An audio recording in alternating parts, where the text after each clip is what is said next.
Al llegar, una bulliciosa y próspera ciudad esperaba por nosotros.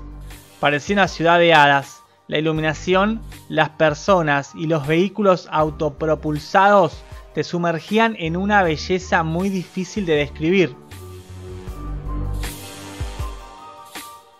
Nos dirigimos a la gran casa del presidente Wilkes, que me recordó a aquellas mejores casas de América, con la diferencia de que todo lo que estaba allí era para su uso y no se acumulaba nada.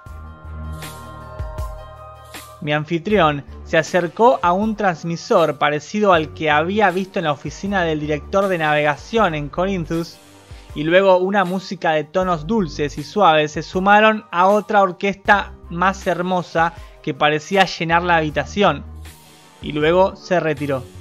Morris me presentó a su esposa, una mujer apuesta de mediana edad.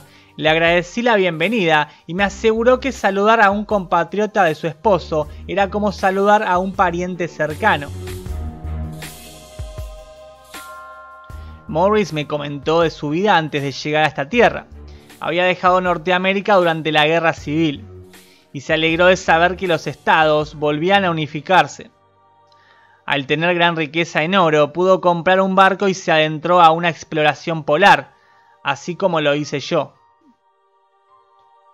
Durante la cena intercambiamos opiniones de cultura general entre los dos continentes. Me comentó que la República de Hierro era superior a todos los países conocidos del otro lado del muro, ya que estaba al tanto de los hombres brillantes, pero comentó que aquí existían muchos hombres brillantes en todos los ámbitos. Debatimos de estas diferencias aún sabiendo de que proveníamos de los mismos padres y nos desarrollamos en prácticamente las mismas condiciones climáticas.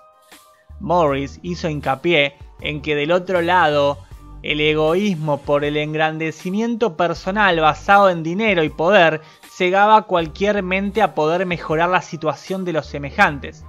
Esto no sucedía en la República de Hierro, que se encontraban grandes genios en los campos del arte, la literatura, filosofía y ciencia, mientras que del otro lado se reducía todo a la explotación financiera y el comercio de la política. Después de una charla de 10 minutos, un súbito zumbido de voces se escuchó en la habitación desde el transmisor. Luego las palabras vinieron claras. Señoras y señores, tengo el honor de presentar a alguien que es conocido y honrado de un extremo de la República al otro, y que siempre ha sido un merecido favorito en la capital. La señora Morris corrió al transmisor y dibujó algo que parecía ser una pantalla de vidrio molido delante de ella. Al mismo tiempo apagó las luces, entonces lo hizo más brillante. Pude ver como una proyección estereoscópica aparecía delante de nosotros, que nos sumergía como si estuviéramos en el mismo anfiteatro. Una mujer, al parecer muy exitosa y con vestimenta al estilo griego, cantaba con una hermosa orquesta detrás. Me comentó Morris que el gobierno proporcionaba también entretenimientos públicos de todo tipo sin costo directo para la gente. Ya era tarde y la señora le sugirió a Morris que ya había pasado su hora habitual. Ellos eran personas muy religiosas, entonces ella invocó el cuidado divino y la protección para la noche. Al despertarme, con el sonido de una música y los primeros rayos del sol brillando por mi ventana, pude notar que era mucho más temprano de lo que habitualmente despertaba, pero me sentía totalmente renovado. Imaginé que nos encontraríamos en alguna meseta alta, ya que notaba la nitidez del aire de montaña. Pude notar bonitas cabañas de ladrillo y piedra, rodeadas de amplios jardines. Pensé en lo que había leído de la antigua Babilonia y su cultivo, que podían levantar dentro de sus paredes con lo que se almacenaba para resistir un asedio de 20 años.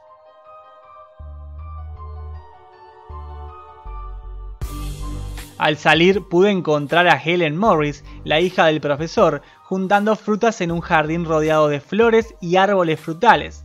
Ella me comentó sobre la música de la mañana llamada el matín, que era creada por un amigo muy querido de ella, el profesor Hallam del Conservatorio Nacional. Luego me comentaría sobre los matins y los nocturnes, que habían sido la idea de este profesor, y que se tocaba desde la cúpula del conservatorio y se podía escuchar varios kilómetros a su alrededor cuando el clima era favorable. Morris se había hecho tiempo de su agenda ocupada para mostrarme la ciudad, que además de ser la capital, era una de las más bellas de la República, mientras que me ofrecía usar uno de sus trajes para no llamar la atención en la multitud curiosa. Dimos vueltas con el vehículo que llamó Morris. Pasamos por hermosas plazas de la capital. Tengo fotografías que saqué de los hermosos edificios inspirados en el Panteón romano, pero muchos más grandes. También hay 4 entradas de columna de mármol blanco y azul, que se eleva a la altura de una cúpula y se separa luego en torres moriscas de gran belleza. Cualquier descripción adecuada de este magnífico lugar está más allá de mis poderes. Existía un lugar enorme dentro de la Galería Nacional de Imágenes, donde se retratan a presidentes y notables de la República en todos sus campos. Solo una pequeña parte de este espacio se había consumido y me contó Morris que tardarían al menos 1000 años en llenarla, ya que conseguir un retrato allí costaba más que haber sido coronado vencedor en los antiguos Juegos Olímpicos. Una notoria y brillante pintura brotaba de arte por encima de la cornisa, un trabajo de tierra, nubes rodantes impulsadas por el negro y la tormenta, que se apilaba alrededor del círculo de esta gran cornisa como un horizonte. Eran imágenes que representaban la historia de la nación. La primera imagen era un barco que salía de una ciudad del viejo mundo, con todas las escenas que podían retratar las emociones de los amigos y parientes en el acto de separarse. El siguiente era el mismo barco solitario, con las olas golpeándolo, y la lucha en su camino a través de los icebergs, en un mar polar. En el próximo, vemos los viajeros están aterrizando con acción de gracia, en una nueva tierra encontrada. Luego continúa con las maravillosas imágenes yendo en la misma dirección con las nubes y la tormenta.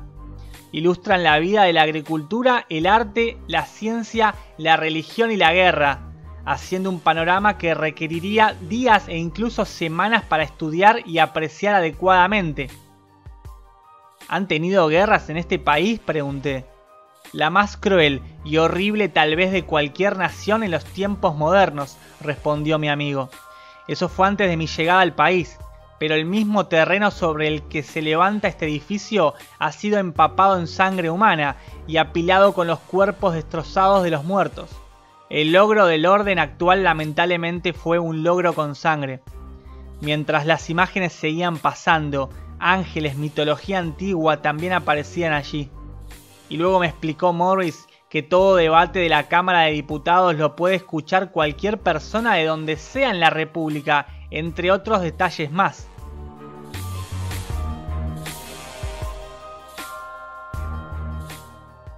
Entonces, luego de recorrer otros edificios situados en la plaza del Capitolio, pude divisar una estatua colosal de bronce que se encontraba en el centro. Tenía un martillo de trineo lanzado hacia atrás en la actitud de golpear algo. Un pergamino de bronce en la cara de pilar que estaba inscrito lo siguiente: el Estado fue hecho para el hombre y no el hombre para el Estado. Me comentó el profesor Morris que dicha estatua fue hecha por un hombre llamado Adam Holt, que era el verdadero fundador de la República. Fuimos por el Conservatorio Nacional de Música, el Museo Histórico, el Colegio Marino, del que mi anfitrión fue el jefe, y el Colegio Nacional de Ciencias Experimentales. En todas partes mi compañero fue recibido con la mayor cortesía y parecía estar en la más alta estima. Luego volvimos por hermosos jardines hasta llegar al edificio de la Marina para el almuerzo. Me comentaron que no había que votar como en Estados Unidos. Todos los ciudadanos aquí tienen las mismas chances de ocupar un cargo, y es la única forma representativa de gobierno. ¿A eso llamas representativo?, pregunté. ¿Qué le da al hombre más estúpido y sin talento la igualdad de oportunidades para un cargo y la preferencia política que otros brillantes y formados? Por eso lo llamo verdaderamente representativo, me dijo. Las grandes masas de la humanidad son estúpidas y sin talento, sin menospreciar a su país, que también es mío, dijo Morris. Puedo decir con seguridad que 99 de cada 100 hombres son plodders sin talento. Y salvo en casos excepcionales, los hombres mediocres nunca tienen un escaño en su legislatura nacional, a menos que hayan heredado, o de alguna otra manera obtengan dinero suficiente como para comprarlo. En la República de Hierro, cada clase de hombres, los brillantes, los contundentes, los sin talento y los estúpidos, pueden esperar disfrutar de los honores del cargo en la proporcionada que existe.